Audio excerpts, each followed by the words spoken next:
Aloha! Another wonderful lesson. I hope that these aren't too long. I'm going to try and keep this one a little bit quicker than the other one. It's going to have a quick recap of what we covered in the first lesson together and then today's. What I'm going to be doing is talking about why the inflection of these chords work together and the next steps to actually just understand a little bit more, which makes music a lot more interesting, a lot more fun. What we have are majors and minors and diminished. Our diminished chords can be played two ways, and we can also have our major chords and minor chords being played two different ways either. The way that I've set your fingers up for your first fret to your fourth fret are called spider exercises. What happens is they allow you to move up and down the fretboard and start to gain motor skills and mobility, to the point where when you start playing chord structures, like let's work it up to the second fret here and leave our second finger on the D. There will be chords like the B diminished or the G7 or the D7 or G6 or a I don't know, E major 7 that just feel comfortable with our second finger with the D there. If we move those anywhere else, and let's say we put our first finger here on the F, an F major works, an D minor, a C sus4. So what happens is we have our comfortable spots. You'll notice that when you start playing like chords like this, C sus4, you can still play that same type of structure up here, but the open notes don't let it work that way. What happens when we use 1, 2, 3, 4, if I scoot these up here and I play like my second finger like I did down there for the D, and I add this note and do this diminished, what happens is that G up top is still a little open. So what we can do is we can use the technique of lesson 2 for being able to do the teeter-totter method. Notice how 3 fingers are on and 1 finger's off, and move all those fingers back to another location, thusly giving us 1 finger backwards, where I can now cover that 1 open G. That can be played like this, which gives us our minor shape, and as we talked about at the end of the lesson, some of our minors are also considered major 7ths. So what happens is you start to realize what major 7ths and minors correlate, and then you start playing those as being one. And as far as majors and minors, there's 3 or 4 different things that I'd like to say. When you find your triads, like let's say a G major, you've got your G, you've got your G, you've got your D, and you've got your B. When you know that the G's the root, G, A, B, C, D, and you're able to see your B as being movable to a G major to a G minor, and you can play those both chords with both fingerings, you'll realize that when you play a G major in second fingering, and you put your finger all the way down here and a pinky here, that G minor now has that high G, which works in G, covered. If I move up to G sharp, there's a clear dissonance, but if that finger's aligned to be played, you're never gonna have that issue again of being able to hit something that has weird dissonance unless you want it to be there. We have a G minor, G sharp minor, A minor, B flat minor, B minor, C minor, C sharp minor, D minor, so on and so forth. That backwards triangle shape, if you were to play it without having this finger down here, like so, and scoot this down, that's the bottom end of an F sharp minor. For an F sharp minor, it just happens to make sense to do the teeter-totter method, to use that first finger, play that backwards triangle, which resembles a G7 or a B diminished, but here leading at the C sharp rather than the F. Thusly putting our finger up here for the C sharp, which mimics this G sharp, which gives us F sharp minor, because F minor would be a F, A flat, C. If we had a sharp on there, we would basically be shifting up. So we have F sharp, G sharp, F sharp, G sharp, and a B. When we go through those, we get the same movements that we have here. So what we're looking at is the next thing and the next step for you is to combine your do, re, mi, fa, sol, la, ti, do in a major scale, which is a whole step, half step, whole step, whole step, whole step, half step. As we saw linearly, vocalizing it up on the on one string, no matter where you start, if you go a whole step, half step, whole step, whole step, whole step, half step, you get a major chord, a major scale. Do, re, mi, fa, sol, la, ti, do. That's whole step, half step, whole step, half step. In the key of C major, if I play C, I use my spider technique to know that my second finger plays the D. I find the open E. I get the F for my half step. I go a whole step to my G, a whole step to my A, whole step to my B, and then a half step for resolution to my C.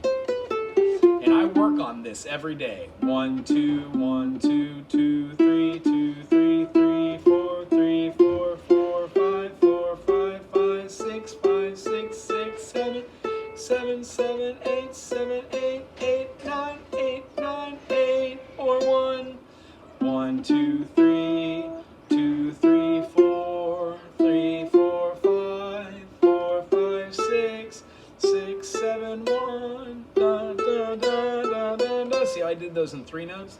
Now I'm gonna do 4. 1, 2, 3, 4, 2, 3, 4, 5, so on and so forth, right?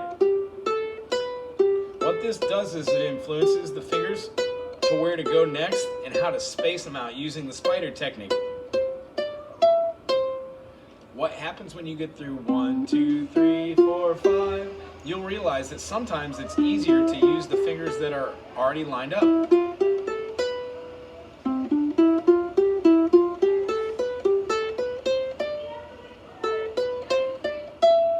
So when you do that, you're going to realize that new notes and new forms have been made. And all of your melodies that you're going to come out with, like,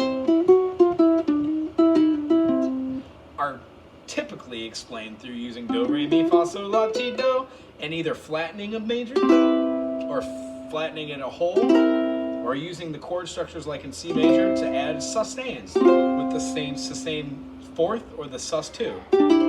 In the key of C, you add the D, gives you a sus. You add the F, gives you a sus. It hovers above. Those still, they're implying our triads, but they don't necessarily contain all 3 notes. One of the new notes that you put in there takes the space and frequency, which allows the air to adjust.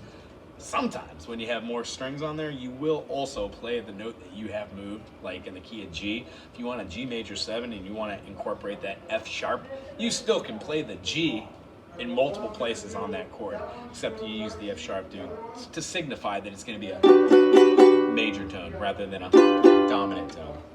So what I would suggest from here is doing exactly what we were covering last.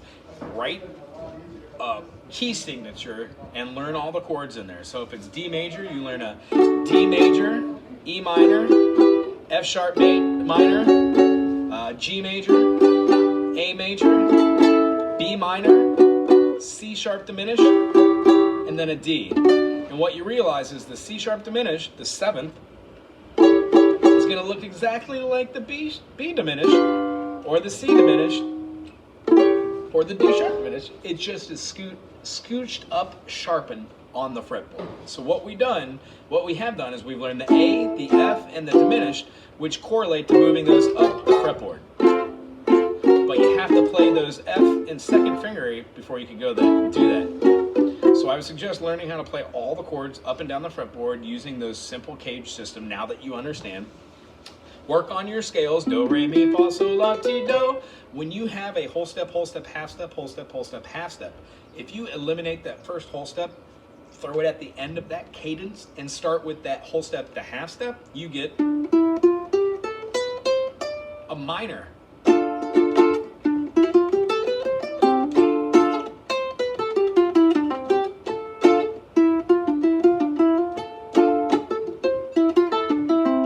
So any note that you use from that minor and that scale, do do do do do do do do, works. Also, here's the kicker of it. When you're in a key and the key signature, let's say is C, you've got 3 minors. Sorry, right word, wrong finger. You've got 3 minors and 3 majors to choose from. So in the key of C, C major, F major, and G major use the Ionian. Do, re, mi, fa, sol, la, ti, do. Do, re, mi, fa, sol, la, ti, do. Do, re, mi, fa, sol, la, ti, do. The other ones, the D minor, the E minor, and the A minor, can use the Aeolian or the Dorian if you're playing in the key of D. So D is D Dorian, E minor would be E Phrygian, F would be F Lydian, G Mixolydian, and then A minor Aeolian. So here's the idea with these modal structures. Write down on a piece of paper, whole step, half step, whole step. Sorry, I got burps. Whole step, half step, whole step, half step. And what happens when you alter any of those by taking one away from the front and adding at the end, you in turn receive your different modal structures. If you could remember the simple phrasings that the first one is major, the 6th one is minor, that's what most people normally learn how to play. would be like a pentatonic, a major pentatonic. If I wanted a minor, I would have a different phrasing for that minor pentatonic. So look up arpeggios, pentatonics, and then look up modal structures. That you don't really need to know what the modes are to know how to move those and shift those around. And what happens is, any song that you're playing, let's say in the key of C, I'm doing C major, so I've got a 1 to a minor 2 to a major 5 to major 4 to a minor 6 to a minor 3 to minor 2 to a major 5 back to 1. I could play any of those and switch around those minors. It doesn't always have to be 1, 3, 6, minor second, major 4th, major 5th, diminish, back to 1. So what happens is, once you are in a key, and you can see in the key of E major is having 4 sharps. One of them is F, because that's the sharp you started with for G. You also have C, because that's the sharp you added for D, and you also have F sharp and G sharp, because in the key of A, you had F sharp, G sharp, and C sharp. So now in E, you're just adding on your next sharp. How do I know what the next sharp is? Well, what's the last sharp you added? G. So G, A, B, C, D. So in the key of E, I've got E, F sharp, G sharp, A, B, C sharp, and now D sharp. And that D sharp has to resolve to D, that half step, okay? You will notice that different songs use different major modal structures, like Allman Brothers and Stevie Ray Vaughan. Things that are blues oriented will use a dominant, which means you're going to be having like those C7s and your G7s and your A7s. That was A major. A7 that kind of cuts through it. It has that whole step away from your resolved. And as I said, moving that T-do to a ta-do, it moves that 7th note towards the 6, the 5, the 4, the 3, and the 2 rather than the resolution of the 1. When you alter those things and you have, let's say, a modal structure which is called Locrian, where you have C, D, E, F, G, A, B. If you're in the key of C and you continue that structure using B, B, C, D, E, F, G, A, what happens is that coding that we have from do, re, mi, fa, sol, la, ti, do, re, mi, fa, sol, la, ti, do. When you continue from the B,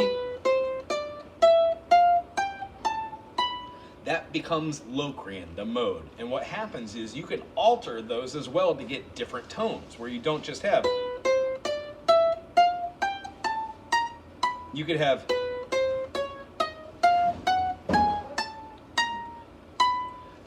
As long as you put the same amount of tones in there that you want, you're completing a thought, it will eventually meld together, and your 1, 2, 3, 4, 5, 2, 3, 4, 5, 6 will turn into.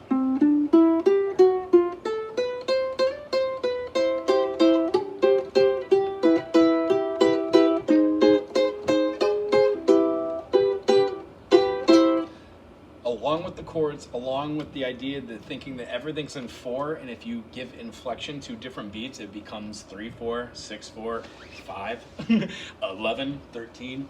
Working on those structures, finding a YouTube video or two and counting along with different stuff and playing different rhythm structures while writing down on a piece of paper what your different structures are. So in the key of, let's say, F major, when we've got that B flat, knowing that when I go F, G, A, B flat, it has to be that B flat, because if it was F, G, A, B, it would be Lydian. Has that raised fourth. Do, re, mi, fa, do, re, mi, fa, do, re, mi, fa. The difference in any key is understandably a half step, and it's hard to hear until you hear it. So what I would suggest is find music that you really enjoy, go through the structures and see how they change.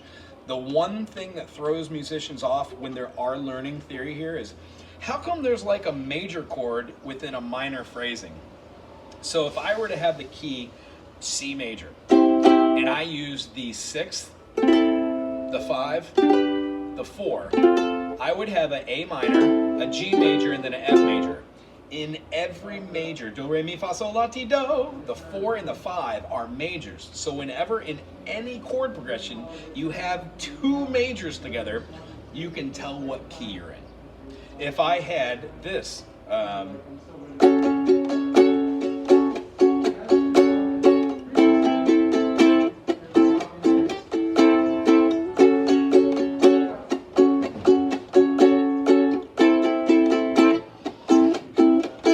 playing an F sharp minor and a A minor. Both of those are out of character because neither one of those belong to the same family of chords. The F minor could have possibly developed near a G minor and then resolved to a A major if I were to be changing keys.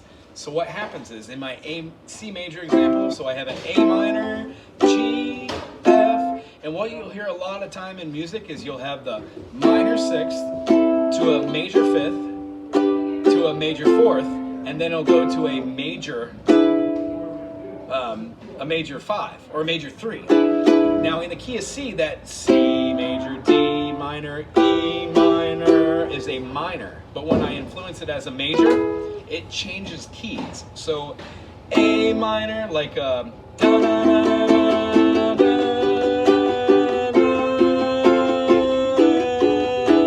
is in the key of C.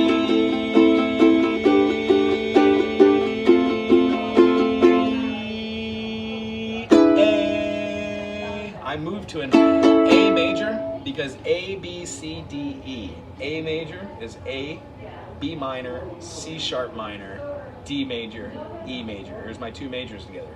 So what happens when I did that A minor to G to F, I changed keys right here to the E, which is my fifth of A. Now I know that's complicated, but here's the idea. The reason why we do that is it calls attention to the other three notes that you were just playing. If you're doing All Along the Watchtower, where you have a C sharp minor to a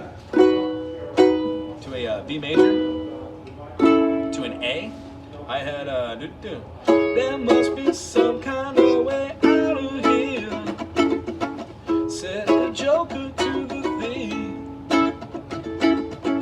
Two riders were approaching. Yeah! Those are three chords going descending. Well, what's the chord that comes right underneath that? C sharp minor, B major, A major. If you wanted to take it down another key, you could go down one more and go to a G major or a G sharp major.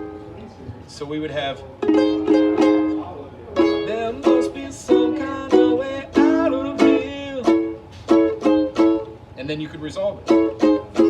And it gives a little bit more inflection. So that's why we use borrowing chords from different families that eventually result in hearing our intervals differently. The best way to explain this is take your triads, like a G major, find your lowest note, in this case it would be the D, and then transpose that and put it up top. If I put my D right here from here and get the same note, I'm cutting out my B. Well, where's my B? Well, it turns out when I do these, I can have my G here, my B here, my D up here, which leads me to a different formation of how to play my chord structures, which, lo and behold, when you do these and scoot these down to the lowest point, you will see that they become other chords. This is an F major, influencing with the 5. It has the C over the top of it. So F, G, A, B, C, well, B flat, C. Gives us that. If we scoot that up and play our first finger, that same phrasing is still going to be completing the same chord we wanted to shoot for. It's just now we have our fingers in the right position. And I can show you. By playing this chord, it just doesn't mean that our spider exercises have shifted over one fretting. It means we're now playing our Spidey exercises here. The reason why I teach Spidey exercises with the 1 through 4, the 5 through 8, and the 9 through 12 is because each one of these are going to be where you're going to be playing all of these scale type positions. It's called the cage system. You'll notice when you move your G from G, G sharp, A, B flat, B, C, that the G works over the top of C because it's its fifth. C, D, E, F, G. When I have that G and I cover it with this pinky and or bar that whole fret and then play the F shape, I eventually get the same feeling and the same sound and the same tone. When you get a little bit more into the playing of the scales and moving through your modes, you will find that playing one note somewhere and playing it at another place, just like our chucking example, gives you a different feeling. The string quite literally vibrates differently. Not a lot, but when you're playing an A in 440, it sounds a little bright on the open tune. But when you play the A in 440 at the 5th fret, it sounds a little bit denser, a little thicker. That's because it is. It has a variation that's so close that we can't hear, but when the two frequencies vibrate together, they do effectively vibrate the entire instrument and give overtones. Overtones are another idea, but the best way I can explain it are when you don't play a note and you just play near it, above the fret, you get something called a harmonic. And what happens is that's an overtone of frequency that resonates through the instrument's body. At this point, all this information correlates down to this. Playing a C, D minor, E minor, F major, G major, A minor, B diminished, and a C. Playing a C sharp, a D sharp minor, an E sharp minor, F sharp minor, G sharp, F sharp major, G sharp major, A sharp minor, right? And then our C diminished into our what is that? Yeah. No, B sharp diminished into our C sharp. So what happens is each one of these can get screwed up and played with the bar chord and doing the same original fingerings that we have in our second finger position, or you just play the basic chords below the 5th fret, meaning I could play in the key of D sharp and do D sharp, E sharp minor, you know what I mean, through all these, or I could just act like I'm not playing those chords and play what I feel for these chords. So this is a D sharp. Our next one would be the E sharp. We have our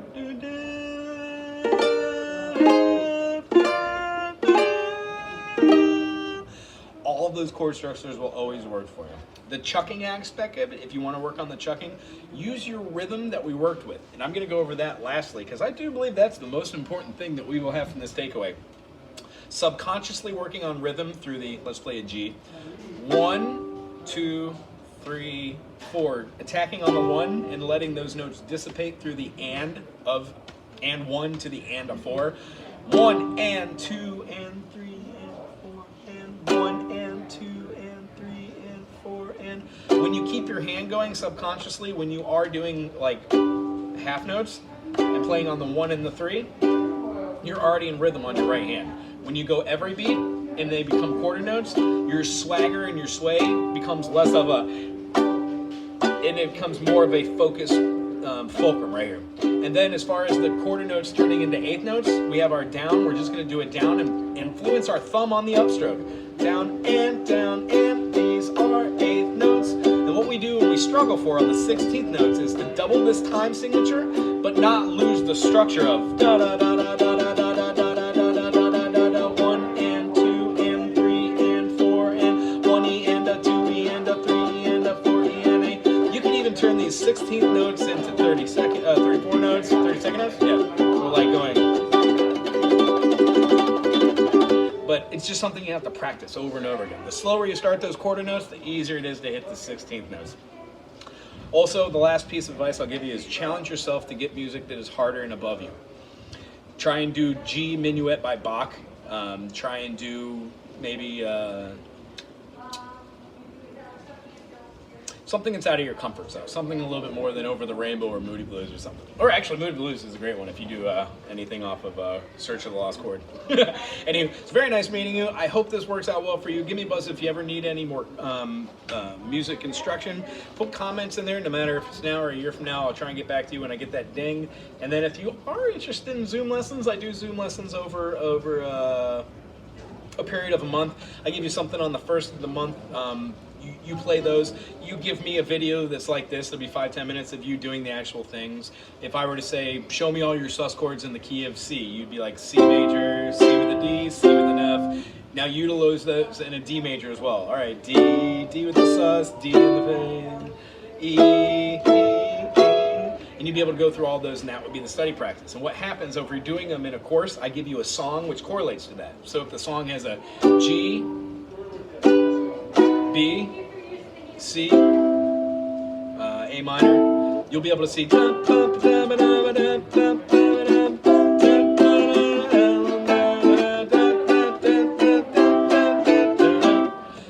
go through that and regurgitate that. I look at what you're doing, and then I say either slow it down, use one finger here, and I regurgitate it back to you. It does work well doing it just video back and forth through email, but spending a half an hour on Zoom is no problem at the end of the month. Either way you want to do it. Anyways, nice meeting you. Aloha.